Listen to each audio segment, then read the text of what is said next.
The courtroom was silent, heavy with tension, until Judge Harold Benson leaned back in his chair and stared coldly at the man standing before him. "You expect this court to believe you?" the judge said, his voice dripping with contempt. "Mr. Carter, from everything I see, you're nothing more than a broke loser wasting everyone's time." A wave of whispers swept across the courtroom. Daniel Carter stood frozen. His fingers tightened around the worn folder in his hands. His suit was old, slightly faded at the sleeves. His shoes had visible cracks. He looked exactly like the kind of man society ignored without a second thought. A struggling single father. A man barely surviving. A man everyone assumed had already lost. Across the courtroom sat Vanessa Carter, his ex-wife, dressed in luxury from head to toe. Beside her sat her high-powered attorney and her wealthy fiancé, a real estate mogul with enough money to buy influence wherever he wanted. They looked confident. Victorious. Vanessa smirked as if the case was already over. She was here for one reason. Full custody of their 8-year-old daughter, Lily. And she fully expected to win. Daniel swallowed hard. This wasn't about pride anymore. This wasn't about humiliation. This was about Lily. The only reason he still kept fighting. The judge adjusted his glasses. "Mrs. Carter claims you cannot provide a stable home, stable income, or stable future for your daughter. Frankly, looking at you, I'm struggling to disagree." Vanessa's attorney stood. "Your Honor, my client lives in a gated community, has full financial security, and can provide every possible advantage for Lily. Meanwhile, Mr. Carter lives in a 2-bedroom rental in a low-income neighborhood and works multiple jobs." Judge Benson nodded. "Mr. Carter, why exactly should this court grant you equal custody?" Daniel looked down. Then up. Straight into the judge's eyes. And quietly said, "Because I'm her father." The courtroom remained silent. Daniel continued, "I may not be rich. I may not look impressive. But I've been there every day." Vanessa rolled her eyes. Daniel ignored her. "When Lily had pneumonia at age 4, I stayed awake 4 nights straight beside her hospital bed." His voice shook. "When she had nightmares after her grandmother died, I held her until she slept." He gripped the folder tighter. "When she struggled with math, I worked with her every night." Vanessa's attorney interrupted. "Emotional statements don't change financial facts." Daniel turned toward him. "No. But truth does." The judge frowned. "What truth?" Daniel slowly opened the folder. Inside were hundreds of papers. Receipts. Photos. School records. Medical reports. Handwritten notes. Evidence. Years of it. Daniel placed the folder down. "Everything." Vanessa's confidence flickered. The judge narrowed his eyes. "Explain." Daniel inhaled deeply. Then said words that changed everything. "For 3 years, Vanessa barely raised Lily." Vanessa shot up.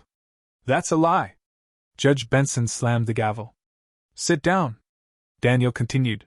"She traveled constantly with her fiancé. Parties. Vacations. Events. Lily spent most of her time with me." Vanessa's attorney objected. "No evidence." Daniel pulled out school attendance logs. "School emergency contact records. Guess who was called every single time?" The bailiff handed copies to the judge. Judge Benson read. His expression changed slightly. Daniel pulled out hospital records. "When Lily broke her wrist, who signed every form?" More papers. More silence. Then came photographs. Daniel and Lily cooking dinner. Daniel helping with homework. Daniel attending school plays. Birthday photos. Bedtime stories. Moments. Real moments. The judge flipped through them. Vanessa's smile disappeared. Daniel's voice steadied. "She missed Lily's last 3 birthdays." Vanessa exploded. "That's because I was busy building a future for her." Daniel finally snapped. "No. You were busy building a future for yourself." The courtroom gasped. Vanessa's attorney rose furiously. "Your Honor!" But something strange happened. A woman from the back row stood. Then another. Then another. The judge frowned. "What is this?" The first woman spoke. "Your Honor, may I say something?" Judge Benson looked irritated. "This is highly unusual." She stepped forward. "I'm Lily's teacher." The courtroom froze. She looked directly at the judge.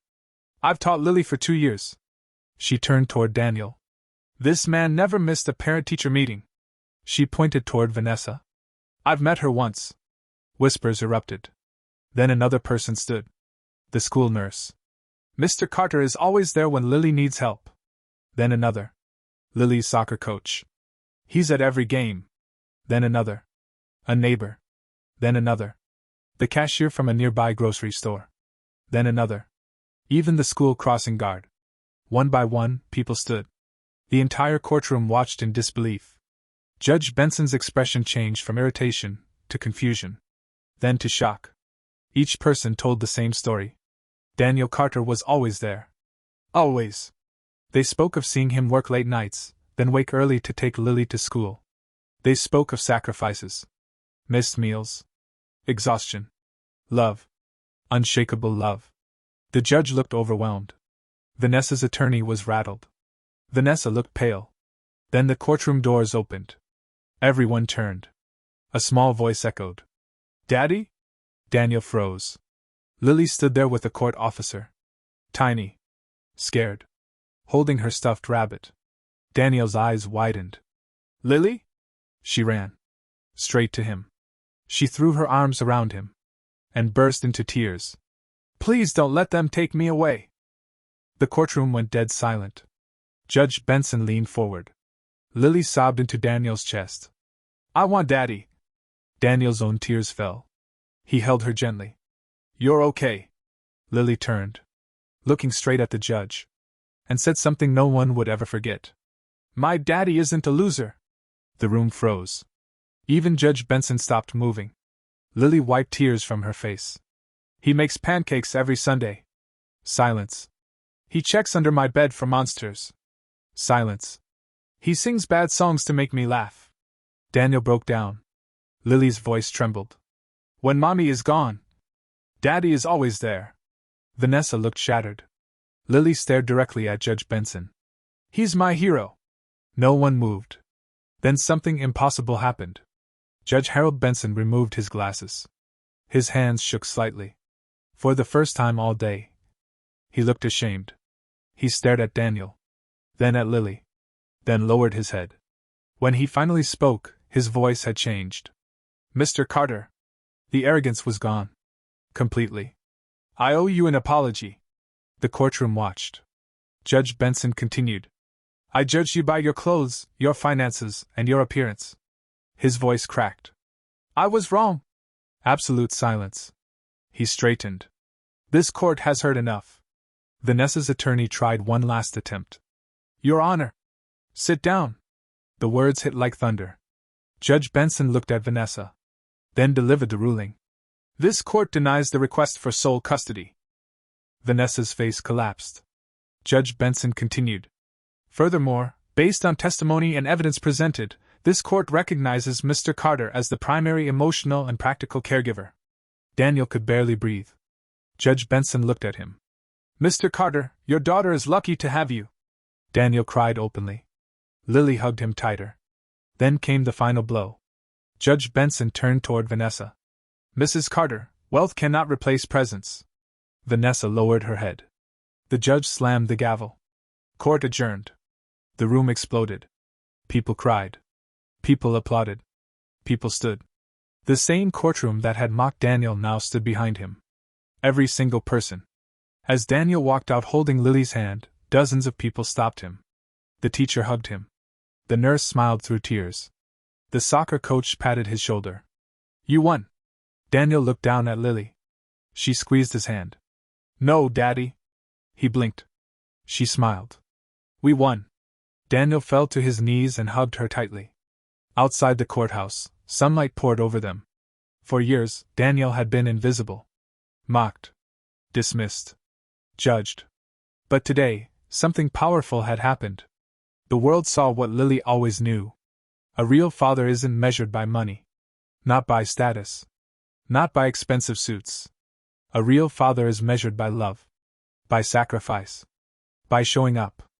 Every single day. And as Daniel held Lily in his arms, one truth echoed louder than anything else. The man they called a loser had become the strongest person in the room.